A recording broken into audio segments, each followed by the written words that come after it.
कि बहुत बड़ अपडेट एवं खुशी खबर आपण मानक पाई तो देखंतु सुभद्रा योजना रे जो माँ भौणी माने आवेदन करना से केमिति आवेदन करेंगे एवं आपण माने देखंतु एका थरे पाइबे 15,000 टंका सुभद्रा योजना रे ठीक अच्छे। तेणु आपण मैंने जदि ये वीडियो को शेष पर्यंत देखुंत ताहले 15,000 टंका केउ मानकु मिलिबो सबकिछि मु आपण मानकु जणेबी। तो देखंतु जो माँ भौणी माने एपर्यंत सुभद्रा योजना रे अप्लाई करि नाहंती ठीक अच्छे।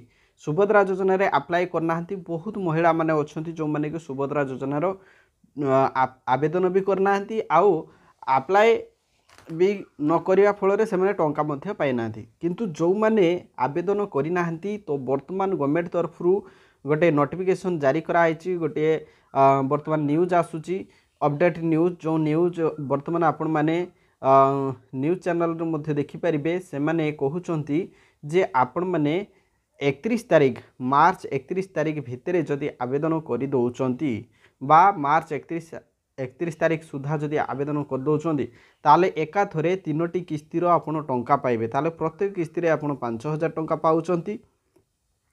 तेणु 3टी किस्ती आपण पाइबे 15,000 टंका ठीक अच्छे। केते 15,000 टंका आपण माने पाइबे। तो सेथिपाई आपण कोन करिया पई पड़िबो सेथिपाई आपण माननकु सुभद्रा योजना रे आवेदन करिया पई पड़िबो। तो देखंतु सुभद्रा योजना रे आवेदन आपण माने केमिति करिवे। तो देखंतु आपण माने सुभद्रा योजना रे आवेदन करिया पई हेले आपण को एरिया रे जो सीएससी सेंटर रहिछि बा कॉमन सर्विस सेंटर रहिछि से सेंटर को आपण जांतु। किंतु मु आपण माननकु प्रथमे आउ गोटे कथा कहि दउछि आपण आवेदन करिवे एवं आवेदन कला परे आपण 3टी किस्तिर टंका एका थरे 15,000 टंका पाइबे एवं ए जो 15,000 टंका केउ मानकु मिलबो जो मानकर बैंक अकाउंट डीबीटी एक्टिवेट बा एनपीसीआई लिंक एक्टिवेट हेगी थिबो बा से मानकर केवाईसी सबु अप टू डेट हेगी थिबो ठीक अछि। सेही मानकु ही मिलबो एवं आपण आवेदन करिया पूर्वरु प्रथमे आपण योग्यता मानदंड ठीक अछि योग्यता मानदंड अर्थात आपण एलिजिबल कि नुहे तो एथरे आपण क्लिक करिके जानंतु जे आपण योग्यता एई जो सुभद्रा योजना रे आवेदन करिया पई कोन कोन योग्यता थिबा दरकार एही योजनार लाभ पाया पई समस्त महिला हिताधिकारी को भितरे एही सब योग्यता थिबा दरकार। प्रथम कथा होचे आपणकर घर ओडिसा रे होइथिबा दरकार।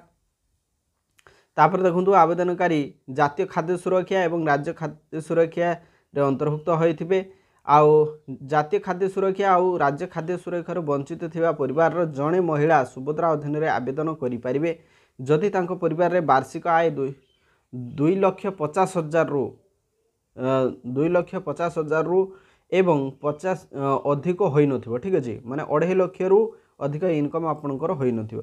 ए सब रहिछि आपन मानकर जो ट्रैक्टर मिनी ट्रैक्टर छोट वाणिज्यिक जान एवं समान हलुका जान व्यतीत 4 चकिया मोटर जानर मालिक जदि होइथिबे ताले आपण अयोग्य विवेचित। तेणु आपण ए योग्यता मानदंड रे अयोग्यता आउ योग्यता कौन कौन थिबा दरकार तो आपण जदि बयस कथा जदि कहबे ताहले बयस आपनकर देखंतु 2024-25 पई धार्य देखंतु 1/7/2024 रिख सुधा महिलांकर बयस 21 वर्ष किंबा ताठारु अधिक एवं 60 वर्ष रु कम हेबा आवश्यक। जदि 60 वर्ष हेई जाइछि ताहले आपनको मिलबो नै 60 वर्ष रु कम ठीक अछि।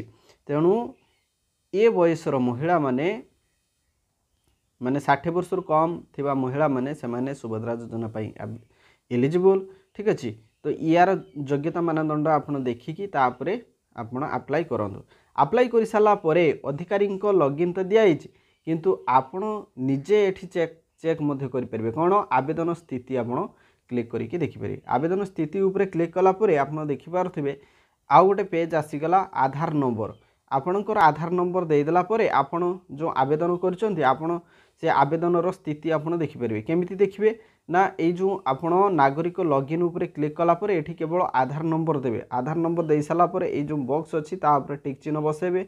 टिक चिन्ह देई सारी कि देखंतु लॉगिन ऊपर क्लिक कले आपण को मोबाइल को गोटे ओटीपी आसीबो एवं संपूर्ण लॉगिन आपण हे जिवे। लॉगिन हे गेला परे आपण को केबे कोन टंका मिलिबो सब किछि डिटेल्स आपण मानको मोबाइल को आसी जबो ठीक अछि। तो वर्तमान जो लाटेस्ट न्यूज जोटा आसुचे जे आपण माने जदि मार्च 31 तारीख सुधा जदि आपण सुभद्रा योजना रे आवेदन जदि करूचंती ताहले देखंतु आपणको 3टी किस्तिर टंका आपणको एकाथरे मिलिबो काहेकि देखो 3टी किस्तिर टंका आपणको मिलिबो काहेकि 6 तारिख गोटे मिलिबो 8 तारिख गोटे मिलिबो एवं आपणको रही आमर जन्माष्टमी राखी पूर्णिमा रे मध्य मिलिबो। तो एमिति 3टी किस्ती रही तेणु आवेदन कले आपणको बैक टू बैक 3टी किस्तिर टंका आपणको मिल जिवो। ठीक अछि। तो सेथिपई आपण अंगनवाड़ी सहित जोगाजोग करि परिबे नहले पंचायत नहले आपण जनसेवा केंद्र को जाइकी सेठी फॉर्म नेकी आपण आवेदन करि परिबे। एबे अति सहज रे आवेदन हेई परिबो एवं आपणकर बैंक अकाउंट को डीबीटी द्वारा एक्टिवेट करंतु जो बैंक रे आपणकर आधार नंबर लिंक अच्छी जो बैंक रे आपणकर बैंक रे डीबीटी एक्टिवेट करने चाहूँगी से बैंक रो नंबर को आपण अप्लाई बेले दिंतु अति सहज रे आपणकर टंका सब मिल जाव। ठीक अच्छे।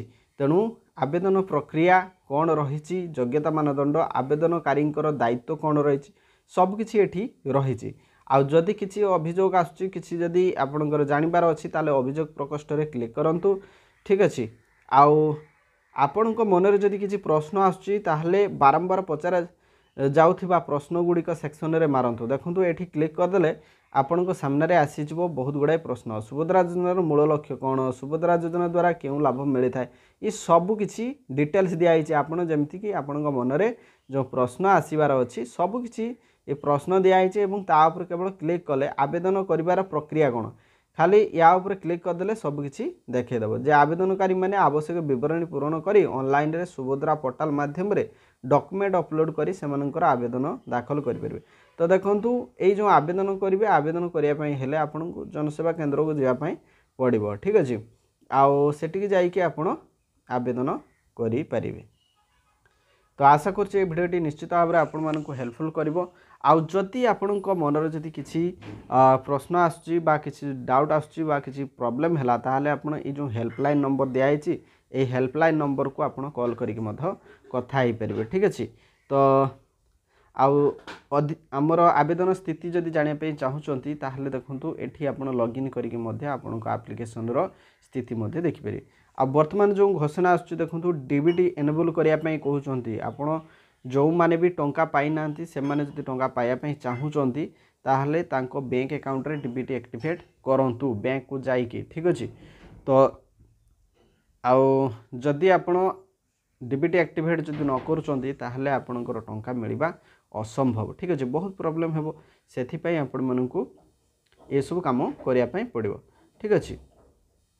बैंक अकाउंट सचल किंबा अप टू डेट आवश्यक तालिका देखंतु आपणकर ये जो दिखाई लिस्ट दिखाई ओमानकर बैंक अकाउंट रे देखंतु एठी केमानकर बैंक अकाउंट रे डीबीटी एक्टिवेट अछि केमानकर डीबीटी एक्टिवेट नाही सबकि एठी आपण देखि पारे। तो एनपीसीआई रिजेक्ट लिस्ट तालिका रे आपण जानि परिबे। ठीक अछि। कोन ना देखंतु एठी प्रथमे जिला दे देबे ब्लॉक दे देबे जीपी वार्ड दे देबे तापर देखंतु ऊपर क्लिक कले आपणकर गोटे लिस्ट आसी जिवो एवं से लिस्ट रे जो मानकर एनपीसीआई बा डीबीटी एक्टिवेट नाही तो सेमानकर लिस्ट आसी जिवो एवं से माने बैंक को जाइए डीबीटी एक्टिवेट करि परिबे। तो आज वीडियो को आम ये रखुचु समस्त बहुत बहुत धन्यवाद। Thank you so much. Thanks for watching this video. Thank you.